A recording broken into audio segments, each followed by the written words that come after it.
Good morning, children. Today I am going to explain the next part of the lesson, Advent of British rule in India. In the last part, I explained about the French and English rivalry. Today I am going to explain the war with the Indian rulers. War means war with the Indian rulers. So children, as you know that in 17th century, at the time of Mughal Emperor, Jahangir got the permission of English East India Company to trade with India,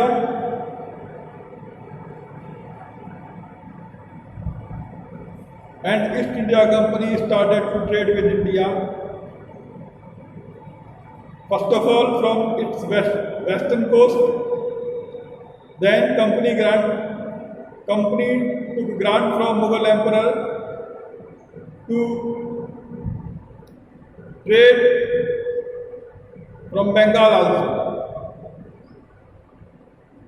So here we explain about it. In 1650, Mughal Emperor allowed the company to settle in Bengal and trade with Bengal with free of duty. Company was not entitled to give the taxes to the Nawab of Bengal, but yearly 3,000 taka had to give by company to the Mughal Emperor. By granting this, initially company followed the rules and regulations of the trading, but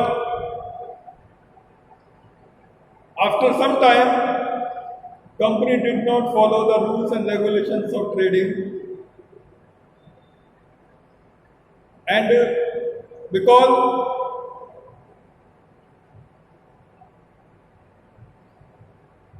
of monopoly of this company started to trade as it wanted.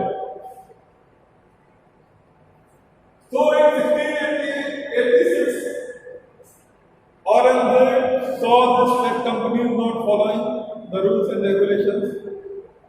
So Aurangzeb declared war and completely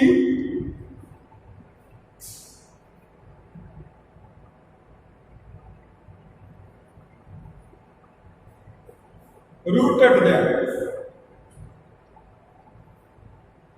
Then company realizing mistake and sought pardon. Company realizing its mistake and sought pardon. Ruler of Bengal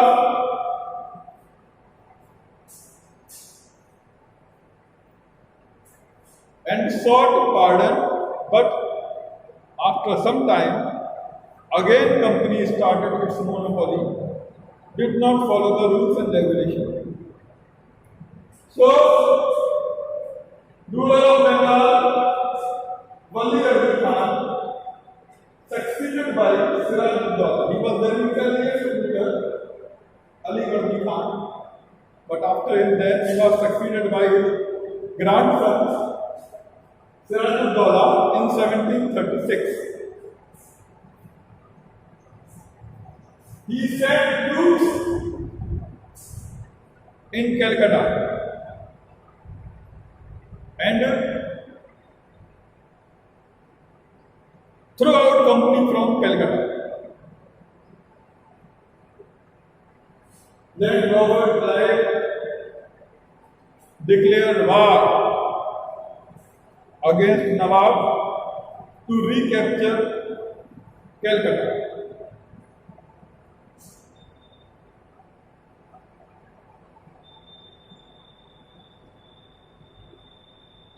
Now we discuss about this war.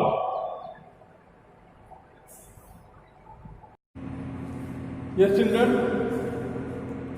The battle between Sirajuddaula and Robert Clive is called the Battle of Plassey. What happened in the Battle of Plassey? It was fought in 1757. Robert Clive blamed Sirajuddaula. Robert Clive blamed Sirajuddaula that Sirajuddaula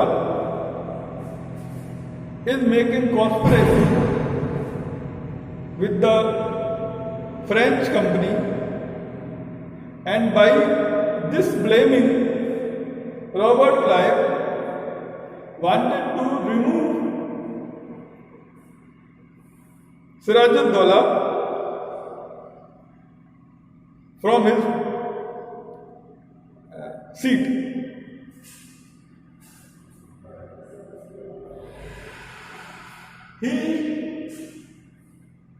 Robert Clive started to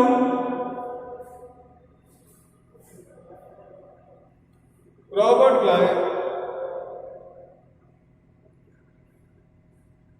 started to conspiracy with his members, Sirajuddaulah members, Mir Zafar, who was the commander of Sirajuddaulah, Jagat Seth, who was the banker of Sirajuddaulah, and Ami Chand, he was the treasurer of Sirajuddaulah.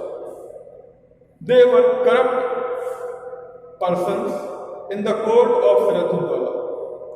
So Robert Clive conspired with them, and he said that if they will support Robert Clive, and by their support, if Sirajuddaulah was not in his seat, next Nawab will be Mir Jafar. So by this Mir Jafar, Jagat Seth and Ami Chand, they helped Robert Clive and started the revolt against Sirajuddaulah, and they met with Robert Clive. Robert Clive imprisoned Sirajuddaulah, and after that, Mir Jafar became the new Nawab of Bengal, and he was also granted the Jagidari of 24 Parganas. So in this way, the Battle of Plassey was won by Robert Clive. And this battle is very important in the history, having a very importance in the history. What is the main importance of this battle? Do you know? The main importance of this battle is British rule of India began. After this battle, British rule of India began. So children, Battle of Plassey is very important in Indian history. And after the Battle of Plassey, French companies were completely went out from India, and British rule started in India.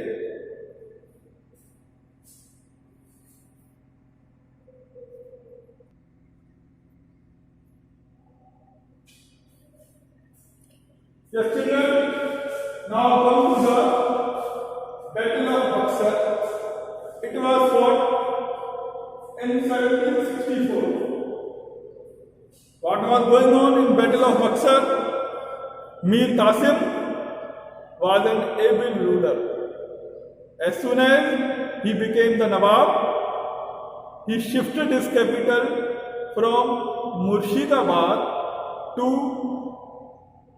Munge to distance himself from the constant interference of the British. He trimmed state expenditure, removed all the incompetent officials who were close to the British, and hired Europeans to train his army.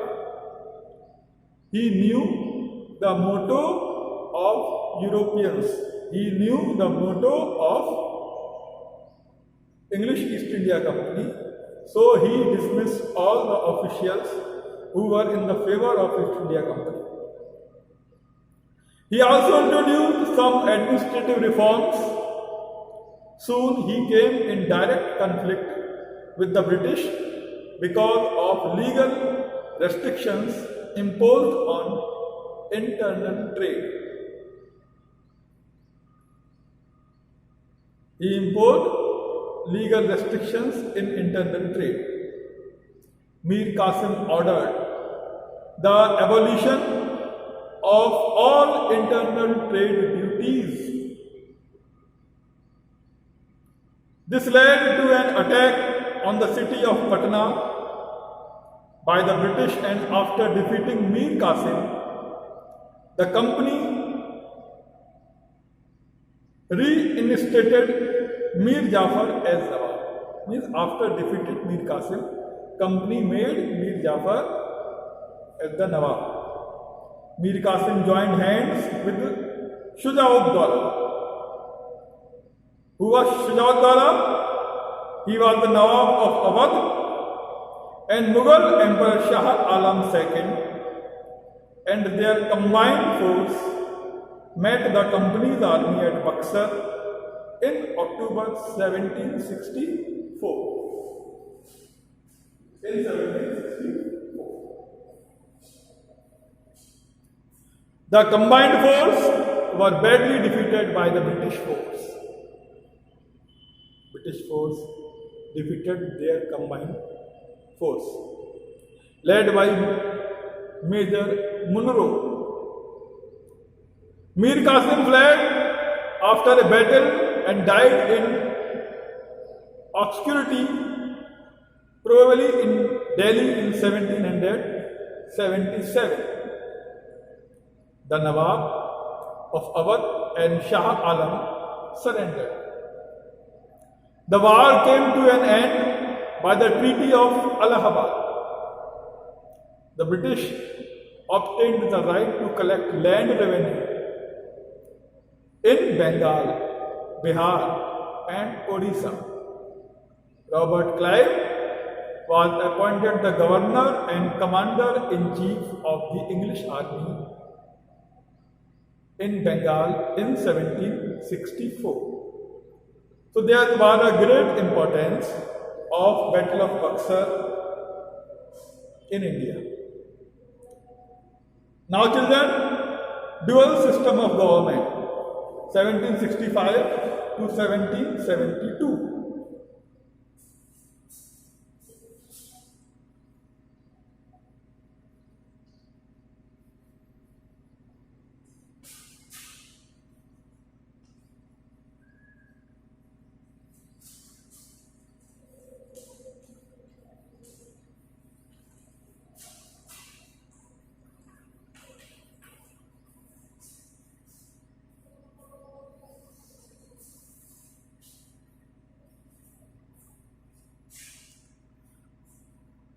The ground for the establishment of British sovereignty in Bengal was led by Battle of Buxar in 1764. For a second time, in 1765, Robert Clive was made the governor of Bengal. This was the achievement of Robert Clive, that after the Battle of Buxar, when he won the Battle of Buxar, he became the governor of Bengal. The company, which company? East India Company. The company acquired both Nizamat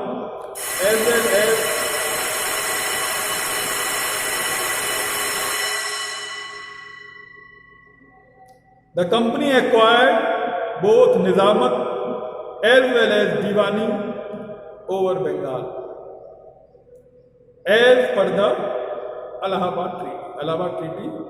In Allahabad Treaty it was decided. Robert Clive knew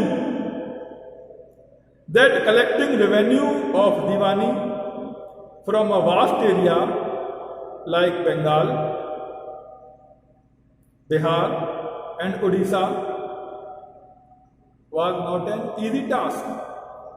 He knew that it was not an easy task. Thus, he decided to give the responsibility of revenue collection to Indians. He was very clever. He appointed 2 deputy divans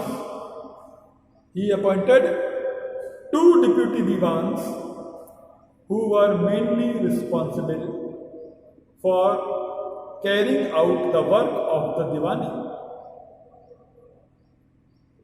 In this way, Robert Clive introduced the dual system. Dual system means double system, two-way of government, where the real power rested in the company, but the responsibility of administration was exercised through Indian agencies. He was very clever. So children, in this way,